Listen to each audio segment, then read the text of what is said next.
not a good picture of real life though. What does that mean?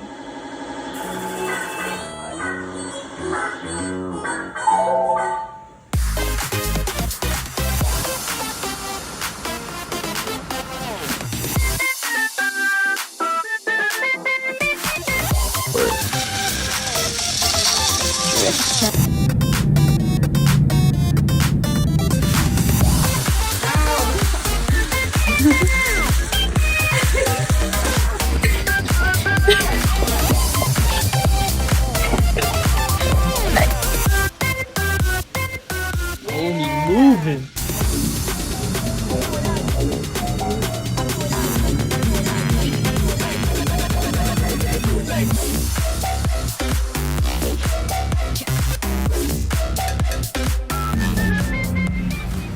We have, we're gonna do a little hardware overview of our car.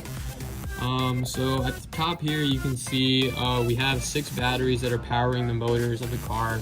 We chose them because they provided enough voltage and current to make the motors both run and run fast. So we have 6 batteries in series here, as you can see. Next, we have the LEDs that we're using for our character selection. So these are RGB LEDs with 4 pins, RGB and ground. So we have resistors connected to them, and they're in parallel, which go back and connect to the Arduino. In the middle here, we have our motor drivers, which are the L293D motor drivers that we were given in our kits, and they're used to power all 4 motors. We have 2 motor drivers here, and the motors, as you can see on the side, they're regular DC motors. If we go further, as you can see in this side right here, there's a photoresistor that we taped to the bottom of the car. If you can see it, and that is used for detecting LED lights, which we're using as our item boxes. Moving further down, we have our Node MCU, which we're using to control our BLYNK app, which is the controller for this project. We have 2 logic level converters here that convert pins from the Node MCU, which are 3.3 volts to 5 volts, so that we can communicate with them in the Arduino.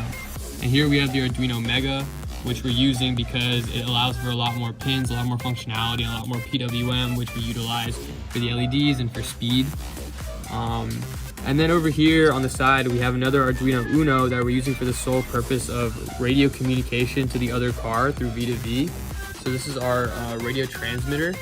It communicates with the Arduino Uno through SPI interface, and can communicate with the other one on this car through radio waves. So this is basically a hardware overview of the internals of our car. Okay, so here we have 2 controllers using BLYNK with 2 cars.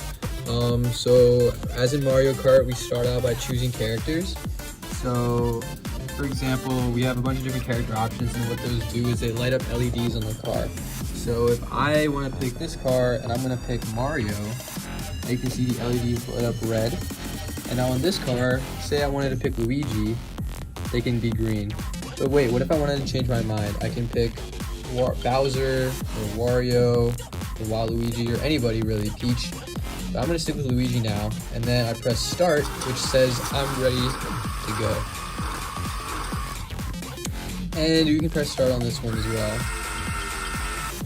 So here I'm going to show you how we move the car and the ways the car can move. So if you move the joystick forward, the car will move forward. If you move it to the left, the car will make a point turn to the left. Same thing, it can also do a point turn to the right. If you want to move the car on a slight turn instead of a full point turn, you can move it up and to the left, and that makes it veer, which is very useful for racing. And you can also do sliding, which is when you use the drift button. So if I make the drift button move, I can make the car move sideways. There's more battery. Yeah, like that. It's pretty jank, but. So here I'm going to run a little test of the car, and also specifically going over an item box. So as you can see here, we can pick our character. I like Luigi. I'll start the race as Luigi. So we'll start moving. And it's going pretty slow because we have it going at a duty cycle of about 75 to start. and that's because just in case we do get a particular item, we can speed up. So as we continue to go, we can see that we get a mushroom, and what a mushroom does is it speeds up the car for a little bit. So if I press deploy, it'll make the car go faster for a little bit and then slow back down. So here's a diagram about the overall structure of the autonomous car. First, we have the LiDAR, which is sending messages to the master node, which is on the Raspberry Pi. Once the master node is connected, it can read scan data from the LiDAR. Then, the Raspberry Pi processes this data and sends it to a new channel called nav, which is processed by the Arduino. Once the Arduino processes nav, it can determine which steering angle to take, which then communicates via GPIO to the Arduino Mega. This then controls the car. Okay, so on this car we have the LiDAR that's used to detect its surroundings, and we have it hooked up to a Raspberry Pi that's running Ubuntu and ROS on it. So if you look at the screen, you can see that the Raspberry Pi is running the master node in ROS. And then if we look here, we can see that the LiDAR is streaming data. And here you can see the data that the LiDAR is streaming. And then here you can see that we're sending this data to the Arduino. Now you can see in the data stream the angles are very low. They're between -10 and 10 degrees. So all of the tires are just moving straight forward. But if I were to move here, You can tell that the vehicle is turning because the wheels on one end are moving one way and the wheels on the other are moving the other way. And as you can see, the angle is now being much higher in the stream.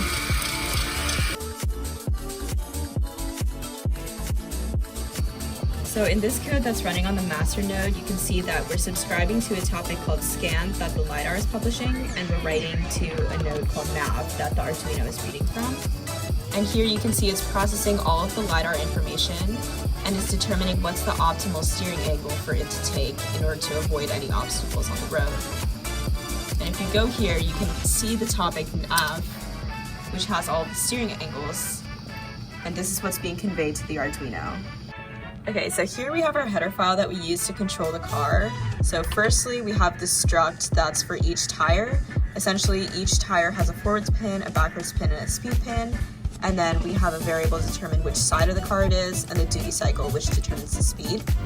We initialize the duty cycle to be about 75%, initialize each tire, and then we have functions such as move tire backwards, forwards, move the whole car forwards and the whole car backwards, and we can stop, slide, turn, veer, etc. And all of these functions are implemented in car.c. So in our main file, we first initialize all of our input and output pins, and then we get into our ADC. So first we have the photoresistor, which is used to detect items. And then after this, we have PWM so that we can control the speed of each of the tires. This is for both speeding up when we get a mushroom and also veering to the right and the left. So over here you can see our character.h file. So this is used to control everything related to the characters. So in our code, we have 10 characters listed here, which you can choose from, which are all available on the BLYNK app as well. We also have a couple functions that are used to choose the character and also light the LEDs on the car, which is what indicates what character you've selected. So you can see that in the character.c file. Basically, we initialize our state to include a game state. And then we have a light LED function which changes color for the LEDs based on PWM, based on what character you choose. And then here you can choose your character. So from the BLYNK software, we use a combination of pins to determine what character you've selected based on the button you pressed on the phone. And we also have a random character as well. You can continue selecting characters and switching them out because we have a game state feature, which doesn't change the game state or lock your character in until you press ready. So that's what this character lock function does. So this is our code for the LEDs. Since we used an RGB LED, we had to implement PWM to create all the different color combinations. So this is just all the initializations. This part is just implementing the PWM to create like the red, green, and blue. And then finally, this last function creates random colors, and the last one just turns the LEDs off. So this is our item function. So you can see here we have items ranging from mushroom all the way down to blue shell, which are represented by ints. And as for functions, we first have the choose item function, which is when the car goes over the photoresistor and it randomly chooses one of the items from the previous page. And then we have deploy item. So once a player is given an item, they have a deploy button on the BLYNK app, and once that button is hit, you can see the items like mushroom, banana, and star automatically affect your car, whether it's like speeding it up or changing the lights.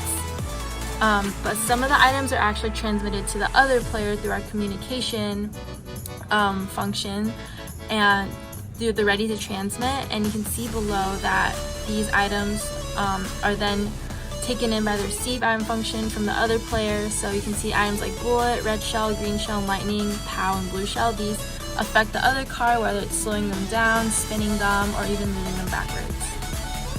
So this is the code we have for our V2V radio communication. So the way that we're doing this from AVRC is we've connected 3 input pins and 3 output pins from the Arduino Mega to the Arduino Uno, which will then send signals through the Arduino IDE towards our figure out what we need to transmit through our radio transceiver.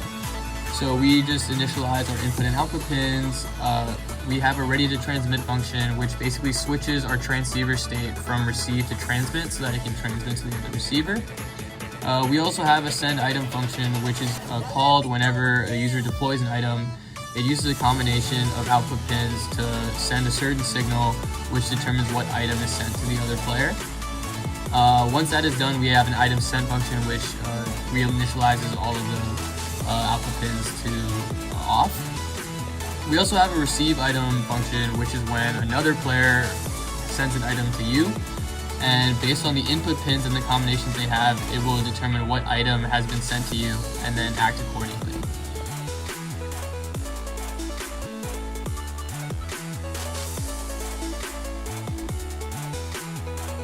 Here comes the my car, your car. Start, item, finish. Alright, whoever wins, ready? 3, 2, 1, go.